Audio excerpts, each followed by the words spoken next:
Welcome. આપણે લાસ્ટમાં જોયું કે 4 ભાઈઓ અને દ્રૌપદી મૃત્યુ પામ્યા પછી તે on and on he went alone in a search of piece, શાંતિની શોધમાં એ આગળ અને આગળ વધતો ગયો.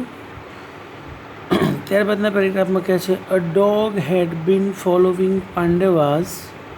અહીંયાથી આપણને ખબર પડી જાય હેડ બીન પ્લસ આઈએનજી, ચાલુ પૂર્ણ ભૂતકાળ.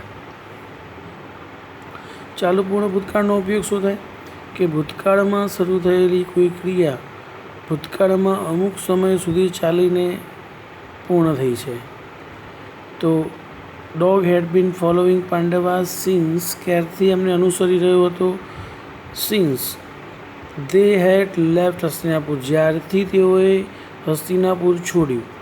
ઇટ અકમ્પનેડ, કંપની આપવી, સાથ આપવો. It accompanied them all through the journey, અને એને પૂરી યાત્રા દરમિયાન કહે છે આ બધાને સાથ આપ્યો હતો. It followed Yudhishthira even when he was left alone, અને અત્યારે યુધિષ્ઠિર એકલો છે ત્યારે પણ એ એને અનુસરી રહ્યો હતો, એમ કે એની પાછળ પાછળ આવી રહ્યો હતો. Yudhishthira continued to climb up the mountain path, યુધિષ્ઠિરે કહે છે પર્વતના રસ્તા ઉપર ચાલવાનું શરૂ રાખ્યું. When he was at the end of his journey, જ્યારે એ પણ પોતાની આ યાત્રાના, જેમ એના ભાઈઓ અને પત્ની મૃત્યુ પામ્યા એવી રીતે એ પણ જ્યારે એન્ડ ઓફ હિઝ જર્ની, પોતાની યાત્રાના અંતિમ ચરણમાં હતો. હી saw a strange light all around હિમ, એની આજુબાજુ કહે છે ને એક વિચિત્ર પ્રકાશ કે અજવાળું જોયું. પણ કહે છે કે he was recognised, he recognise મતલબ આઈડેન્ટિફાઈડ, ઓળખી જવું. He recognised Indra the king of the god, દેવોના દેવ ઇન્દ્ર હતા એમને ઓળખી ચૂક્યા. Coming toward him in his chariot, એના રથની અંદર હોર્સ કાર્ટ કહી શકાય, રથની અંદર તેઓ એની તરફ આવી રહ્યા હતા. વેન હી કેમ ક્લોઝ, જ્યારે તેઓ નજીક આવે કહે છે Indra stepped down from the chariot, નજીક આવ્યા અને ઇન્દ્ર રથમાંથી નીચે ઉતર્યા અને કહ્યું એન્ડ સેડ, શું કહ્યું? Get in to the chariot Yudhishthira, Yudhishthir તું રથમાં બેસી જા.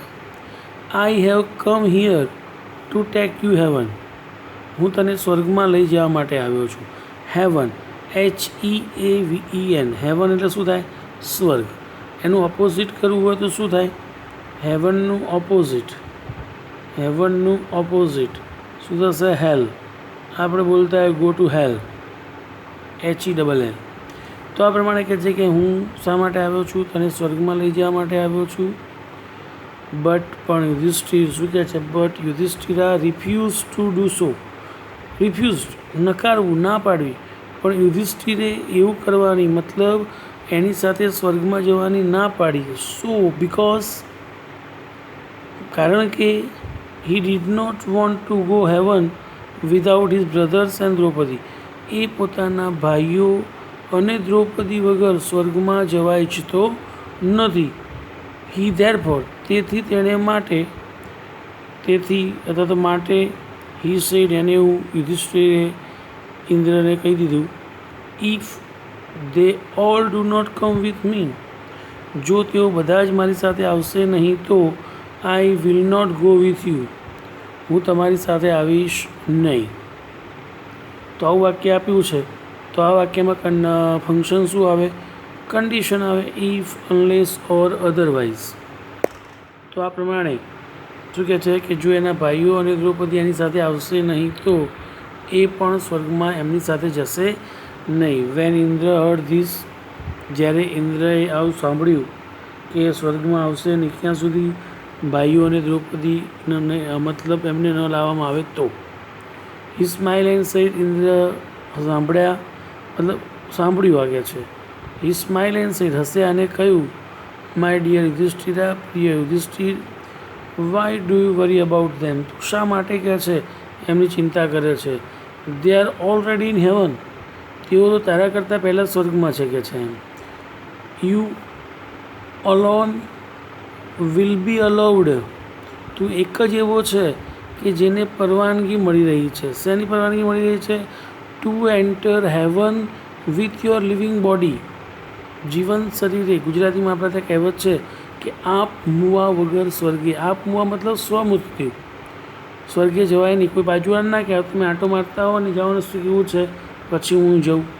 તો એ મતલબ કે જે યુધિષ્ઠિર એક એવી વ્યક્તિ છે કે જે મૃત્યુ પામ્યા વગર જ સ્વર્ગમાં ગઈ હતી. Please gate in to the chariot. માટે કહે છે કે તું એમની ચિંતા છોડ અને તું રથમાં બેસી જા. When Yudhishthira was about to take his seat in the chariot. યુધિષ્ઠિરે કહે છે લગભગ રથની અંદર પોતાની જગ્યા લઈ લીધી કહે છે. દેન હી શો ધ ડોગ ફોલોવિંગ હિમ.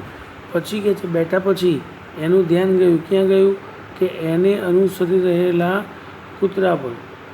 ત્યારે દેન સડનલી પછી અચાનક જ કહે છે યુધિષ્ઠિરા ટર્નેડ ટુ ઇન્દ્રા. યુધિષ્ઠિર ફરી એકવાર ઇન્દ્ર પાસે ગયા અને જેને કહે છે please let me this dog in to the chariot. મહેરબાની કરીને કહે છે કે આ કૂતરાને મને રથમાં લઈ લેવા દો એમ. અને એનું રીઝન આપે છે it has been with me ever since I left Hastinapur. જ્યારથી મેં હસ્તિનાપુર છોડ્યું કહે છે ત્યારથી એ મારી શું છે? સાથે છે. અને બીજું કહે છે બહુ મસ્ત વાક્ય છે I would not like to go heaven without him. મને કહે છે આ ડોગ વગર સ્વર્ગમાં જવું ગમશે નહીં. તો અહીંયા બતાવ્યું છે પ્રાણી પ્રત્યેનો પ્રેમ કે જે એક ડોગ છે એને પણ લઈ જવાની વાત કરે છે સ્વર્ગમાં. ત્યારે Indra laughed at his love for dog. એનો આ કૂતરા પ્રત્યેનો પ્રેમ જોઈને ઇન્દ્ર હસ્યા અને કહ્યું. શું કહ્યું? How can a dog enter the heaven. કૂતરો તો વળી કેવી રીતે સ્વર્ગમાં પ્રવેશ કરી શકે? અને એને સલાહ આપે છે લીવ ઇટ અલોન. તું એને મૂકી દે કે છે એકલો. And come with me. અને મારી સાથે ચાલ. તેમ છતાંય હાઉ એવર મતલબ અહીંયા તેમ છતાં યુધિષ્ઠિરા હાઉ એવર રિમેન મતલબ રહેવું અનમૂળ મક્કમ. એને આવું કહેવામાં આવ્યું કે તું એને મૂકી દે અને મારી સાથે ચાલતી. એમ છતાં યુધિષ્ઠિર કેવા રહે છે? એકદમ મક્કડ રહે છે. અક્કડ મતલબ પોતાના નિર્ણય ઉપર સ્થિર. And she shook his head. પોતાનું માથું હલાવીને પણ કયા આન્સરમાં? નો. Said my lord. એ મારા ભગવાન I can not do that. હું તેમ કરી શકું તેમ નથી. શું કરી શકે તેમ નથી? કે કૂતરાને મૂકીને એ સ્વર્ગમાં જઈ શકે તેમ નથી. કારણ કે છે this dog has shared all my trouble so far. આ કૂતરાએ કહે છે મારી બધી જ સમસ્યાઓને શેર કરી છે, વહેંચણી કરી છે. And he has been faithful to me. Faithful મતલબ વફાદાર. અને બીજા શબ્દમાં આપણે કેવું હોય ઇંગ્લિશમાં તો શું કહેવાય? લોયલ, વફાદાર. LOYL. કહે છે કે આ કૂતરો જે છે મને વફાદાર છે કે છે. આઈ કેનોટ લીવ હિમ બિહાઇન્ડ. હું એને મૂકીને તમારી સાથે આવી શકું તેમ નથી. ઇફ આઈ ડુ સો. જો હું આવું કરીશ ને કહે છે આવું કરીશ મતલબ એને મૂકીને હું તમારી સાથે સ્વર્ગમાં આવીશ તો all the good I have done so far. અત્યાર સુધી કહે છે મેં જેટલા પણ સરસ કાર્યો કર્યા છે વિલ બી ડિસ્ટ્રોયડ. ડિસ્ટ્રોયડ થવું મતલબ નાશ પામવું. તો એવું કહે છે પોતાના ધર્મ જ્ઞાન મુજબ જો હું એને મૂકીને આવીશ તમારી સાથે તો મેં અત્યાર સુધી કરેલા જે પણ કર્મ છે એ પણ બધા શું થશે? ડિસ્ટ્રોયડ થશે. મતલબ નાશ પામશે.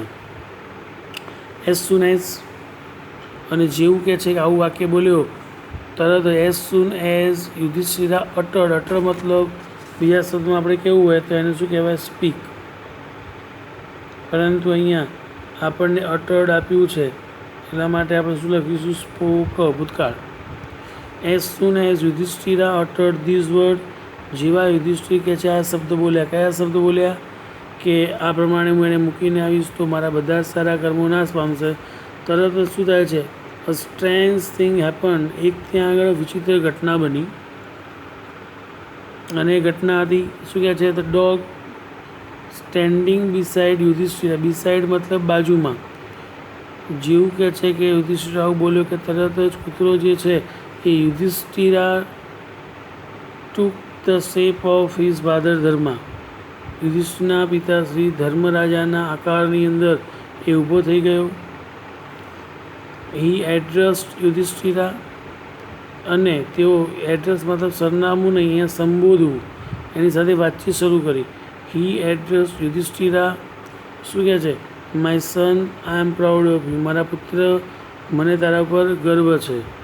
You have always observe dharma in your life, observe પાલન કરવું, તે હંમેશા તારા જીવનમાં ધર્મનું પાલન કર્યું છે. ઇવન ટુડે, અને આજે પણ. યુ હેવ ઓબ્ઝર્વ ઇટ, તારે આજે પણ કહે છે તું એને અનુસર્યો છે. And it was kind of a test, આ તારા માટે એક પ્રકારની કસોટી હતી કે છે. And you have been successful, અને તમે એમાં શું થયા છો કે છે? સફળ થયા છો. Go with Indira to heaven, Indra સાથે સ્વર્ગમાં જાઓ. યુ ડિઝર્વ ઇટ, ડિઝર્વ હોવું મતલબ લાયક હોવું. તો આ પ્રમાણે આપણે યુનિટ નંબર 10ની આ ચર્ચા કરી. હવે આની અંદરથી પણ તમને પેરેગ્રાફને આધારે ક્વેશ્ચન આન્સર હશે. પેરેગ્રાફ નહીં લખવાનું, માત્ર ક્વેશ્ચન અને આન્સર જ, અને સિમિલર વર્ડ્સ આપેલા હશે કે જે અગાઉના 3-4 ચેપ્ટરમાં પણ આપણે તમને આપ્યા. ત્યારબાદ અને આ યુનિટના શું હશે? વર્ડ્સ, એ પણ લખવાના રહેશે. Thank you.